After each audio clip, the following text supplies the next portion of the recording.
반갑습니다. 우리하는 원장 박자만입니다. 주말은 잘 보내셨습니까? 날씨가 봄이 없이 여름으로 금방 넘어와 버린 것 같습니다. 이럴 때일수록 몸 관리에 더 유념하셔야 될 것 같습니다. 오늘은 저번에 사상처질의 이야기에서 두 번째 시간, 오늘은 소음인에 대해서 좀 알아보는 시간을 가져보겠습니다. 저번에 태음인과 소음인은 같이 음인입니다.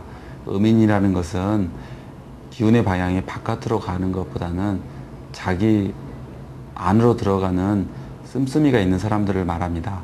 소음인은 대체로 우리나라 사람들 중에 한 20% 정도라고 합니다. 그리고 또 특히 여성들에게는 소음인이 많다고들 합니다. 근데 아마 그것은 사회적으로 여성들이 소음인의 기질을 많이 비치지 않을까, 이런 것을 좀 생각해 봐야 될 것 같습니다. 소음인에 대해서는 차츰 소개를 좀 해드리겠습니다. 우선 소음인은 장부로 놓고 보면 몸의 오장육부 중에서 맨 아래쪽에 있는 신장은 크되 비장은 적은 신대 비소한 장부 형상을 가지고 있습니다. 특징적인 것은 신이 큰 것만큼이나 비장이 작다. 그래서 비장의 양기가 적은 것이 소음인의 가장 특징적인 체질입니다. 소음인은 비장의 양기가 적기 때문에 소화력이 상대적으로 떨어집니다. 그래서 소음인들은 소화 능력이 적다라는 걸 늘 유념해야 됩니다. 그리고 또 하나는 소음인을 감별할 수 있는 가장 특징적인 것은 땀이 나느냐 안 나느냐입니다. 제가 전 시간에 말씀드렸던 태음인 같은 경우는 응집하는 기운의 방향이 있기 때문에 그것을 풀어주기 위해서 땀이 나는 것이 좋고 또 땀을 잘 흘립니다. 하지만 소음인은 양기가 적기 때문에 땀을 적게 흘립니다. 왜 그러냐면 땀을 흘린다는 것은 그것이 땀과 동시에 기가 빠져나가기 때문에 이 몸이 자기 살궁리를 하다 보니까 땀을 통해서 기가 빠진 것을 막기 위해서 땀을 잘 흘리지 않게 됩니다. 그래서 소음인의 특징이 땀을 잘 흘리지 않습니다. 만일 소음인이 땀을 많이 흘리는 것이라면 그거는 몸이 많이 중증의 상태로 빠져나간 겁니다. 그것은 그만큼 그나마 없는 양기가 이미 많이 소진되어 버렸기 때문에 붙들지 못하고 그냥 줄줄줄 샌다는 것입니다.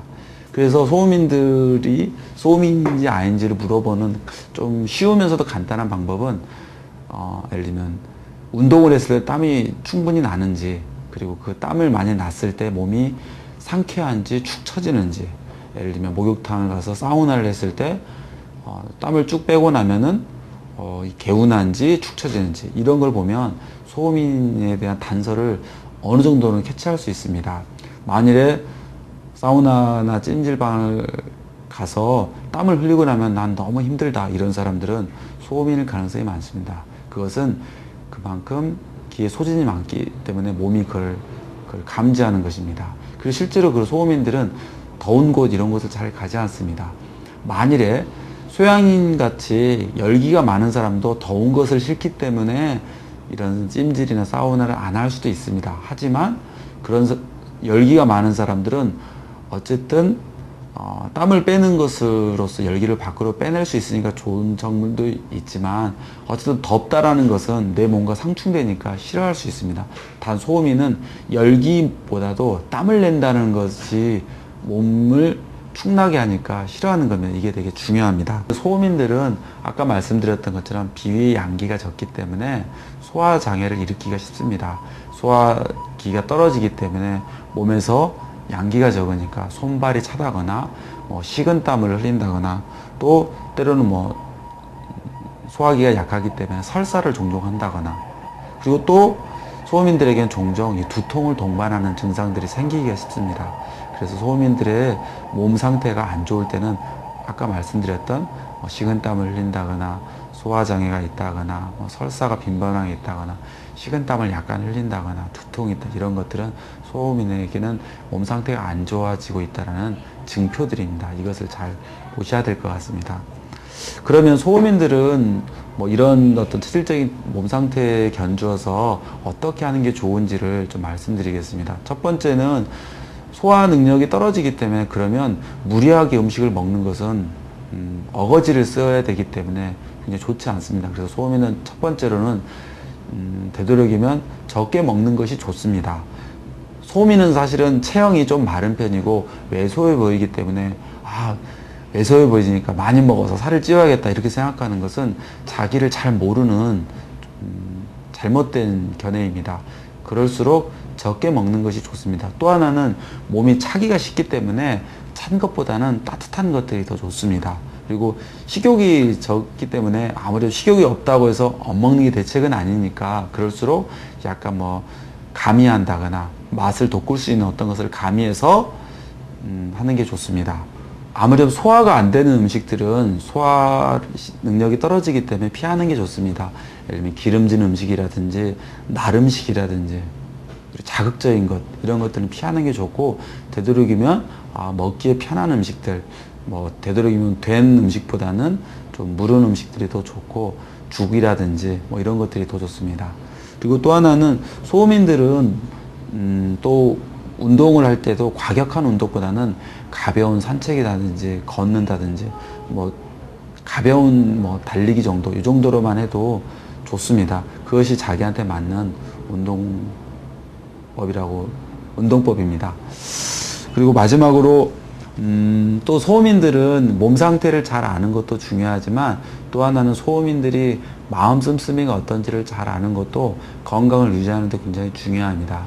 첫 번째, 소음인들은 양기가 적다는 말은 밖으로 드러내는 게 적은 겁니다. 그러다 보니까 아무렴 안으로 마음이 들어가기가 쉽거든요. 그래서 흔히 소음인들은 내향적인 사람으로 보이거나 소심해 보이는 경향들이 많이 있습니다.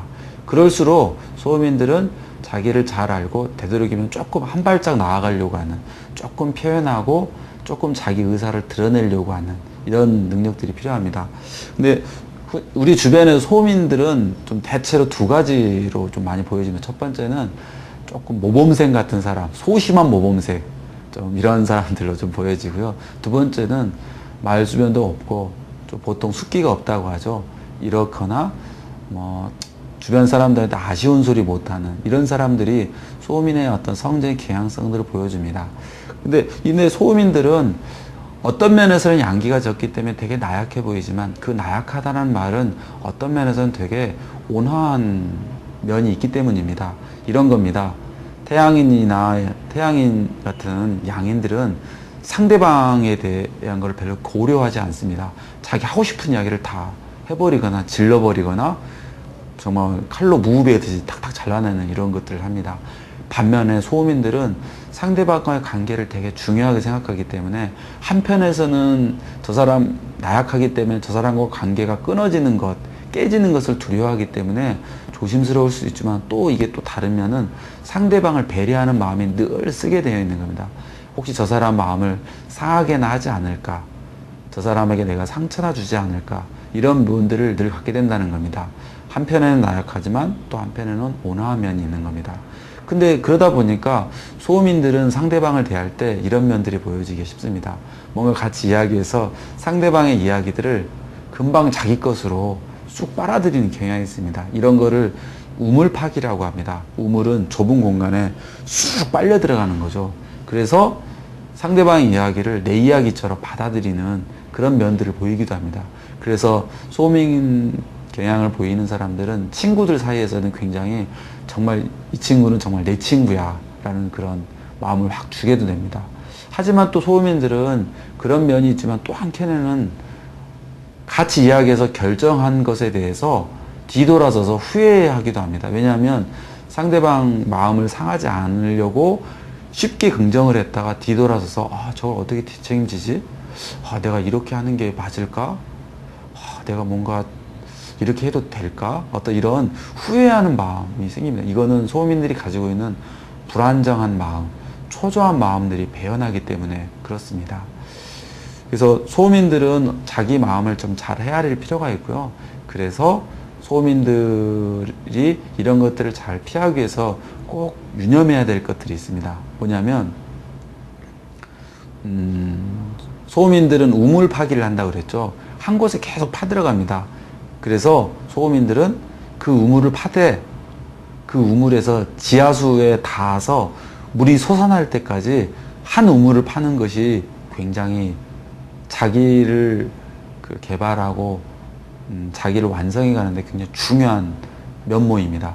우리가 보통 알고 있는 소음인과 같은 모습을 보이는 사람은 제갈공명이나 칼 마르크스 같은 이런 사람들은 아마 소음인 기질이 있다고 보여집니다. 그런 사람들은 굉장히 좀 내면은 나약한 면이 있고 자기의 어떤 가까운 곳에서 많은 마찰들이 사실은 있습니다. 하지만 그런 사람들이 지하수를 닿는다라는 건 세상의 이치를 깨닫는다는 겁니다. 마르크스가 상품을 분석하면서 자본주의였던 그 메커니즘을 잘 구명했던 것, 제갈공명이 혼란했던 삼국시대 그 혼란한 전란 상황에 대해서 어떻게 이해관계가 충돌하고 같이 할 수 있는지를 잘 깨뚫었던 그런 것을 통해서 세상의 이치를 다 드러내고 그것을 자기가 깨우치고 난 다음에는 한 가지 한 가지들이 어떻게 전개될 건가를 어떻게 저렇게 알 수 있을까 싶을 정도로 다 깨뚫는 해안을 갖게 되었습니다. 그런 것처럼 소음인들은 우물을 파되 우물에서 지하수에 닿을 때까지 포기하지 않고 그것을 했을 때 바로 세상의 이치를 깨닫는 것을 도달했을 때 진정한 자기 개발과 완성이 이루어진다고 할 수 있습니다. 그래서 많은 소음인들은 우물 좀 파다가 아유 여기서 물 안 나오려나 보다 옆에서 한번 파볼까? 옆에 좀 파다가 또 포기하고 옆에 분을 파는, 그러다 결국에는 구덩이만 파는 것으로 마치기가 쉽습니다. 그래서 소음인들에게는 자기 정신 건강을 위해서라도 우물을 지하수가 닿을 때까지 파는 것이 좋습니다.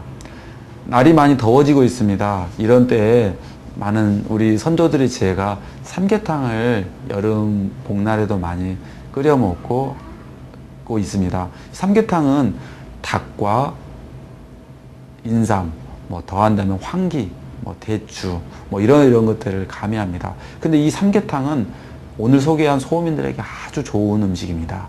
왜냐하면 소음인은 속이 냉하기가 쉽기 때문에 이 닭의 성질이 화의 성질이 있습니다. 그래서 닭이 그 소음인의 그 찬 것들을 좀 데워줄 수 있는 그런 고기로서 좋은 것이 되고요. 두 번째, 삼계탕에 들어가는 쌀과 찹쌀 이런 것들이 소화기가 약한 그 소음인의 그 비위 양기를 데워주고 보충할 수 있는 아주 좋은 재료입니다. 또 무엇보다도 인삼은 소음인 약이라고입니다. 그래서 그 인삼, 황기 같은 것들이 소음인의 부족한 양기를 채워줘서 이제 이 땅구멍들을 조절해주는 역할을 해줍니다. 그래서 소음인들에게는 이 여름철 같은 경우에는 삼계탕 같들이 이건 나를 위한 약이다 생각하고 때때로 먹는 것이 이 무더운 여름을 날 좋은 그 방법이라고 생각합니다. 오늘은 소음인을 소개했었고요. 다음에는 양인, 태양인과 소양인 이렇게 소개를 해드리겠습니다. 감사합니다.